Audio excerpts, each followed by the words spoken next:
What's up, guys? Welcome back to the channel. Boozer here. Thanks for stopping by. We're back on the test server here today. We got a lot of stuff to do, and we're testing another one of the assassins from the Assassin's Creed collab. This time we're going to be testing Basim Ibn Ishaq. Just wanted to double check here. Basim. All right, there he is in the sacred orders here. Here's Basim. Yeah, check out his base stats here. 15k base HP, 1.5k attack, 1k defense, 99 speed. All of these look pretty average, not particularly high or interesting in any other way. He is an attack-based damage dealer here, so he does have the boosted crit damage and all that. We can check out his kit here real quick. He's got a double hit A1, chance to place weaken. It's a 50% chance, going up to 100% if he's under Veil. Also has a chance to debuff spread 1 debuff. Got an AoE here on a 3-turn cooldown, 15% ignore defense, up to 30% ignore defense if he's under Veil, 100% chance to land block active skills, and will ignore block debuffs if he's under Veil. He does self Veil, which is one of the strongest parts of his kit. It's A3 here, attacks one target twice, deals 5% more damage for each buff and debuff on this champion and the target, up to 100%. So you need 20 buffs / debuffs to max this out. And then he places Perfect Veil on himself and for 3 turns, and then he gets an extra turn as well, which is kind of nice because then you can use this ability, get an extra turn, and then you have Veil, and then you can use this ability. So pretty cool there. He does come with the everything is permitted extra little bit of damage under 25%. Well, when it crosses 25%. And then he does have his own passive here. When this champion is attacked, steal 1 random buff from the attacker and transfer 1 random debuff from this champion to the attacker. These effects ignore polymorph. Also ignores 25% of the target's resistance when using skills if he's under Perfect Veil. Attack in all battles. I mean, the kit is kind of coherent. He does Veil himself with an extra turn, which is really good, and then he can go right into this ability. Block active skills, as I mentioned, is a little bit weird because this ability is seemingly supposed to hit pretty hard with the ignore defense, but he's going to place block active skills afterwards. Doesn't really make too much sense, but otherwise, his kit looks pretty coherent. The ignore resistance part makes it so that you don't have to build him with so much accuracy to land his debuffs. And yeah, that's really, really nice. But it obviously would have been nice if he just straight up made it irresistible instead of requiring any accuracy at all. So I'm going to show you guys my Basim here. And he is pretty geared out, pretty decked out here for this showcase. I wanted to show him at his best potential. And I think he's going to be this type of build. We got the standard lethal stone skin build here with the 5-star blessing. I assume that there's going to be lots of events to get the 5-star blessing here. And we do have big ignore defense here with the cat's gaze as well. We do have him with Soul Reaper. I think maybe even taking something like cracking roots might be actually okay for him as well. But any kind of DPS oriented blessing will work pretty well for him. And these are his masteries here. We did go down to Helm Smasher, Shield Breaker here for the arena, Ruthless Ambush for his first hit. It's going to be his it's going to be his single target hit usually. We did take Lasting Gifts here for some extra Veil uptime potential, and then we did take Master Hexer here because extra block active skill duration is pretty GG if you can land it on your opponent. All right, so total stats here on our Basim: 43k HP, pretty low, 7k attack. Relatively high. It's not easy to get him with good attack because his base attack's not particularly insane. He got pretty decent base defense, so he does have a little bit of defense here. 3.4k defense, 283 speed, 335 crit damage with 400 accuracy. 400 accuracy is probably a little bit overkill. Definitely could sub out a little bit more accuracy for a little bit more attack. For example, this chest probably can go. Let me see if I can find a different chest here. Oh yeah, that's a lot better. So now the total stats, 7.8k attack, 293 speed, more crit damage. We dropped the accuracy quite a bit, but he does have ways to, kind of make up for that, obviously, with Veil. So hopefully we can put up some pretty big numbers with him. I think we just take him straight into the arena, play him around in arena a little bit against some tough competition from the other CCs, and see how well he does. All right, let's jump in here. We got our pretty standard speed team here with the lockout. Let's jump in. Slow it down for the cameras here, 1x speed. Is Basim worth it? Is he worth it at the end game level? Let's have a look, see. Take off all the stone skin, and it's our turn with the plus attack. Can he hit? Let's check out his A1 damage here. We're going to slow it down for 1x speed. Attacks one enemy twice, deals 5% more damage for each buff and debuff on this champion and the target. All right, so we got 2 buffs on, and then let's target this Gizmat. Let's target this Gizmat, so that's a total of 15% extra damage. And then he's going to place Veil back on himself. Let's see if the Veil comes after the attack. I think it does. So we're going to attack.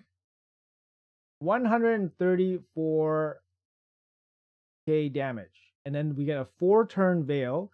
The 4th turn came from our Mastery. So it's a bit of an extension there. And then we get an extra turn here. So we go right into the AoE. Let's check out the AoE attack here. Let's see how much damage it's going to do. And, well, that's going to be it. Whoa, red smoke. 255k against that Suzanne. Oh, my goodness. So it's an extra 30% ignore defense there from his AoE because we are under Veil. That's pretty big damage, I think. They don't have Stone Skin or anything like that, but that's pretty big damage. And I love the animations on it. The red cloud looks really, really nice and vibrant. Let's see if we can find a slightly more tankier team. So this team's going to be a little bit more tankier. We also have negative affinity here. So that's a problem with Basim, is that he is force affinity. So we are going to be weak affinity against the spirit dudes here. And then we also have this Harima to deal with, who is going to shut down a little bit of our ignore defense. Let's see how well we're going to do here against this team. All right, 1-time speed for the cameras. Check it out. His kit's mainly going to be a PvP kit. Obviously, block active skills not going to be great against bosses or anything like that, but you can still use them in waves and stuff. All right, let's take off this Stone Skin. Can we do it? All right, off. We do got the plus attack here. That is important. Let's do the A1. Where's the A1 going? Let's take out, we got 3 buffs here, so that's going to be 15%. We do have the Stone Skin. Let's hit the Harima. Boom, 44k only. I wonder if the Veil is applied and then he hits, because it looks like the Veil is applied and then he hits, which means we get an extra buff. I'm not 100% sure how that works. In terms of how the order of the skill reads, it shouldn't be the Veil shouldn't show up until after he finishes the attack. But anyways, let's jump into this. We still have the AoE here. So now we are under Veil. We got 30% ignore defense and Harima's dead. Let's see if we can smack this team dead. The red smoke. 161,000 hit against the Duchess. She does have her passive to reduce AoE damage as well. I mean, it's going to be really hard for any Duchess to survive 161k hit. So Basim doing pretty well there. Going to jump in and try this team as well. This time we're going to remove Sulfurion and put in our Freya just for the block debuffs so that we don't get totally shut down by the Torment there, just in case. See how this is going to work. All right, we go first. Lock them out. Can we remove some of the Stone Skin? Not really. Let's go plus attack, and then we're going to come in with the cleanse. All right, so let's see. He's got a single target hit. Let's see what we can do here. Let's try to kill the Hilvi here right away. So we're going to kill Hilvi. We got, what, extra 25% damage here because she got 2 buffs. We got 3 buffs. Let's see what this can hit for. Single target and smack. 83,000 on that hit. No ignore defense from here, but of course we have ignore defense set with the lethal and the cat's gaze. We are running Helm Smasher as well. And then we have, let's see, up in smoke. See how well this can deal. Poof. Wow, we actually broke through the Stone Skin, which is pretty wild. That's actually kind of nuts. His AoE was able to break the Stone Skin. Actually really good. All right, this time we might get an opportunity to use his A1 here. Let's test out his A1. Block active skills on the Empress. Gonna really shut him down. And he somehow sneaks in. This sneaky guy, he somehow sneaks in. We're in trouble now, it looks like.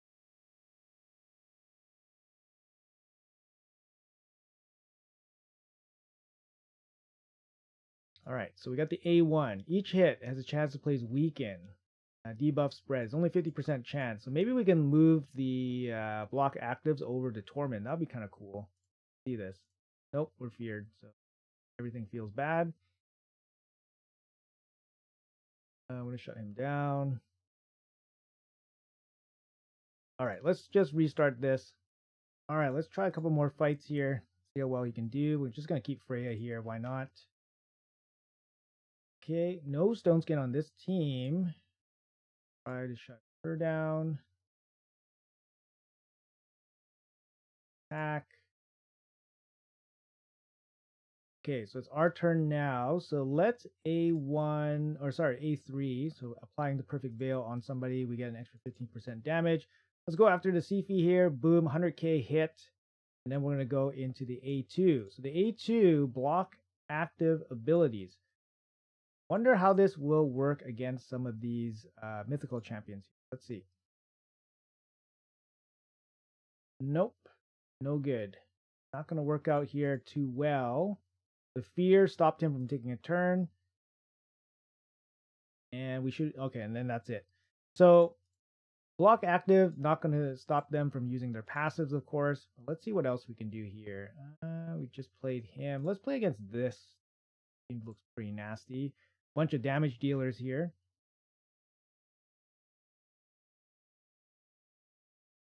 Right, we go first, of course. Lock him up just because he's playing all damage dealers here. Plus attack. Debuff. And we will single target Empress. Boom, 108k. That's pretty big damage. And we'll go into the AoE, and that's going to be 130k here against the Marius. Freya saves him with the passive. So we're going to come back in with the A1. Can't really do too much there. Just breaks the stone skin a little bit. I think that's probably going to be it. Freya goes down. And the Arnorn starts going now, right? The Arnorn. Down. I think we can recover here. No big deal. We can just find another fight. All right, let's see how well we can do against this team. Team's a little bit more sturdy.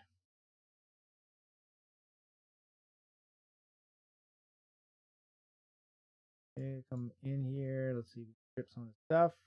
Kind of do. Plus attack.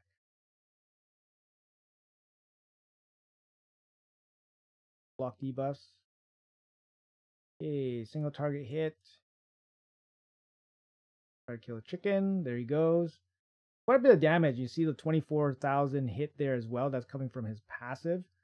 Not going to be able to break any of this stuff. So using the A2 here seems a little bit wasteful. Let's try the A1 here. Like 90k. Pretty big hit. Goes down too. Multi-hit did him in. Petrified, no. Weak hit. Feels bad, man. Oh, I guess it wouldn't have mattered anyways. For the shields. Okay. Protected. Okay, we still have the A2 active. Now, he is under Veil, so the A2 will be able to place block active skills through the block debuffs. Now, this is pretty good considering that he has block debuffs on 2 of his champions, but they are the higher resistance champions, so maybe he doesn't get to. But he does have a passive here, right? That will ignore 25% of the resistance. Now, we don't have crazy accuracy on him anyways, about 300. So 25% ignore resistance probably is not enough anyways, but let's try it out. And we don't have to worry about polymorph, which is nice. So poof. Wow. Actually not bad there. Actually not bad of a hit. Oh my goodness. Actually surprised. Noel resisted. He does have quite a bit of resistance, so oh, that was a little bit surprising, I have to say.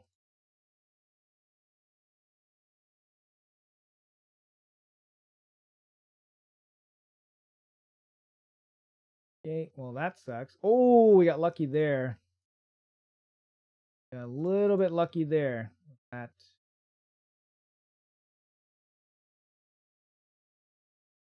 Okay, let's go. Let's go. Turn meter boost. Return AoE revives. Pretty nice from that Lady Noel. See if we can do anything. Nope. Resisted. That's kind of nice. increased defense with the shields. Now, this also gives us a bunch of buffs, right? The shield, increased defense and stuff also gives us a little bit of a buff for his A3 to deal more damage. Also, lightning cage counts as a buff too. Let's see if we can kill him with the A1 65k hit and then the 26k trigger as well from his passive. You know, a little bit of extra damage there, right? Definitely helps. What else we can do? Can we kill some stuff? Taking us a while to kill stuff. That time he didn't have plus attack. When he had plus attack, I think it was like more like 90k.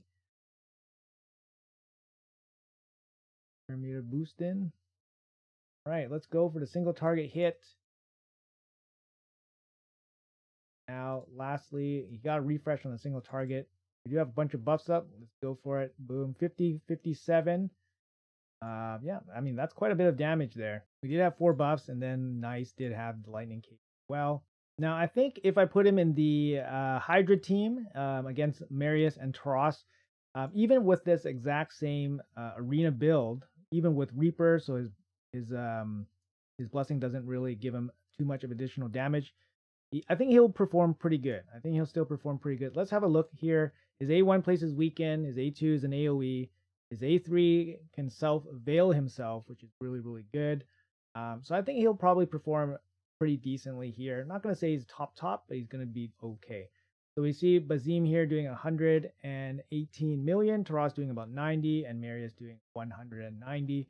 We are on Hydra Nightmare mode, so Marius is in his best spot, best difficulty. Now keep in mind that Basim still is using the Cat's Gaze here, so he's going to get quite a bit of extra damage from the ignore defense, but you know, he did do pretty good. And the Taras is using a 9-piece Merciless set, which does give him, you know, obviously a little bit more crit damage, a little bit more ignore defense, and the extra turn possibility. So he's not totally outclassed here by this build. So Basim actually does pretty good. Not crazy good like Marius, obviously, but still pretty serviceable in this build, which is not made for Hydra. Overall, I think he's good. I think he hits pretty good for a damage dealer. A little bit surprising, but not bad. His A3 definitely hits, you know, pretty good depending on how many buffs you have on yourself and your enemy. You can't really control what your enemy has. Obviously, this applies for debuffs as well, but you can't really take too many debuffs as a, you know, squishy damage dealer anyways, like poisons or something like that. So you might get like one unlucky one, for example. And his passive, we did see kind of work, not really work. The chance to steal a random buff and transfer doesn't happen that often. And he's not going to get hit too often. But it's interesting if it's going to be a game-breaking passive when it goes off once in a while. Like, for example, if you can steal somebody's unkillable buff, that would be pretty nuts, right? The ignore resistance here, it's not huge, ignore resistance, only 25%. So you do want to build him out with a little bit of accuracy so that he can basically land his block active, which is really, really nice. And his weaken as well as his debuff spread can be pretty good as well. His A2 hits pretty hard. Especially under Veil, and he has a perfect setup for it with his A3. Now, in this showcase, he was running with basically increased attack the whole time. So without increased attack, his damage is definitely going to fall off. We saw that his A1 hit went from 90k down to 60k only without the increased attack. So the damage is pretty significant. I like him. I think he's serviceable as a damage dealer. He hit pretty good. The big issue with him, I think, is just finding a way to survive. He does have Veil, which makes him a little bit harder to kill if they're only single targeting, but he doesn't really have any other way to survive. He doesn't mitigate damage or anything like that. So I do find myself being a little bit careful when to use him. But when you get a chance to use him, he does deal out pretty decent damage. So for Basim, I'll show you guys the gear pieces here, but basically you guys just want to prioritize speed, crit rate, crit damage, attack, and a little bit of accuracy, not too much accuracy. Like I said, aim for about 300. You should cover most of the champions. I'll show you guys some of the gear pieces here just so you guys have a little bit of reference. Obviously, this is endgame account, endgame gear. You guys have to scale down your gear and builds for your own accounts. But yeah, I got some pretty good pieces here and total stats here for the Basim. Anyways, guys, that's going to be it for the showcase here. Let me know in the comments below what you guys think about Basim. Do you guys think he's worth chasing? Right now, we do have a 10x event happening for him. I'm not too sure if it's worth it to actually chase him because the chance of getting him is so small. And the events have recently just started, so there's many months left of events for the opportunity to get him. But anyways, guys, let me know in the comments below what you guys think about this showcase. Did his damage impress you guys? Do you guys think that he can do better? What do you guys think his best spot is? Are you guys even excited for this guy at all? Let me know in the comments. Would love to hear from you guys. If you guys enjoy the content, make sure you guys hit that like and subscribe button. It really does help me out. Appreciate you all for watching until the end. Have a great day and see you guys in the next video.